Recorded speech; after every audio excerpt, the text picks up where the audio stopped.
I want to drill down a little bit into the DNA of your company because I love to invest in people that know their market like in and out. And ideally, they're eating their own dog food and scratching their own itch.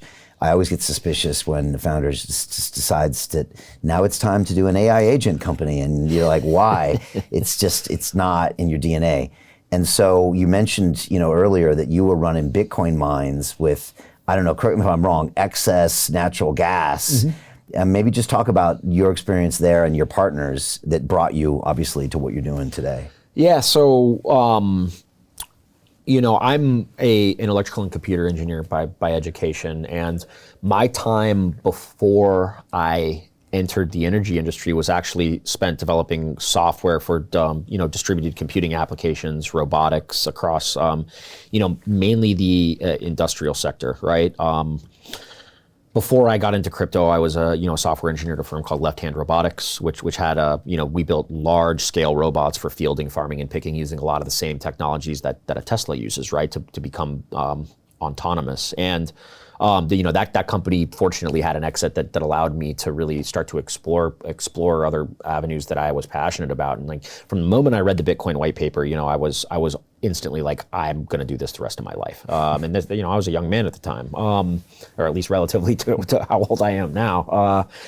I had an opportunity through a friend to help build some large-scale Bitcoin mines and bring Bitcoin onto the balance sheet for some of the largest energy companies in the world, right? Type X was building Investment Club. Today, I consider it the best investment that I've ever made. We get 4 projects presented a week by their associated CEOs. Personally, I'm completely blown away by the quality of these projects, and I know of nowhere else where I would be given this same opportunity. Each week that passes, I feel more appreciative of the fact that I'm a member of this group. The vibe was just tremendous. Everybody's on the same wavelength. We just clicked. Everybody listened to each other, enjoyed their company. It was just magical. Take action. Don't take my word for it. Due diligence you need to do. And I really hope that someday down the road I see you in the club. It far exceeded expectations, without question.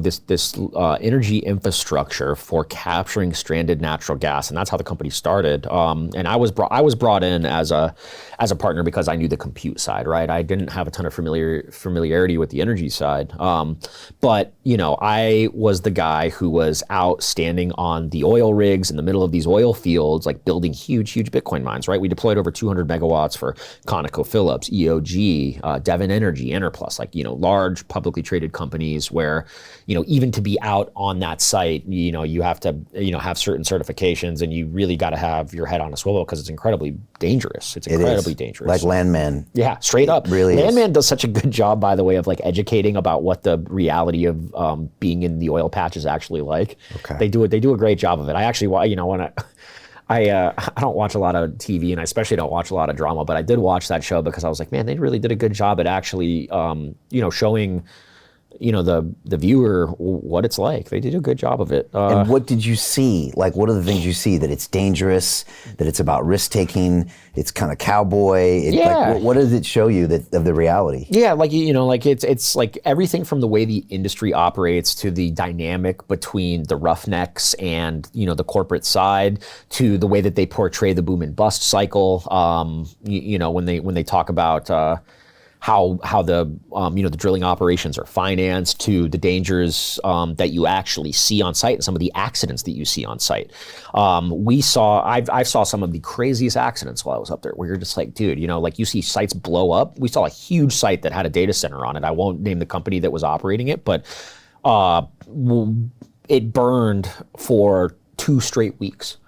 We would drive by it every day because we were out building our own data field our own data center. And, in this field, it was just on fire every day, on fire. And this is like $100 million worth of equipment, $100 million worth of equipment. You just can't stop it because gas is flowing into it. Yeah, they can't stop it. It's like, the way they portray it in that show is really, really, they did a great job with it creatively. And I'm a huge Billy Bob Thornton fan. So it was good. I really enjoyed it because it's weird, even though I don't know that industry. As a human, sometimes if something's true. Yeah. And it's like, this feels true. Yeah, I was impressed. Again, like most of the time, like well, no, I shouldn't say most of the time, but a lot of times, a movie or television show producers, view into a world they're not familiar with distorts things, and it did not in that case. I thought they did a tremendous job. Hey, I know investing in crypto is scary. It takes a real leap of faith because there are so many scams, rug pulls, and bad actors out there. It's a dangerous business, which is why 95% of people lose all their money. Well, that's why I created the London Real Investment Club, so you can access the hottest deals on the planet and use the crypto bull market to create the generational wealth that you deserve. Join my team of over 100 people from around the world that are making millions of dollars behind the scenes investing in blockchain, AI, Web3 games, DeFi, Bitcoin, and more. Don't miss out. Click the link below to book a call with one of my team now. But hurry, this bull market will end soon. I know investing in crypto can be scary. That's why you gotta join the investment club. Pull the trigger. Let's do this.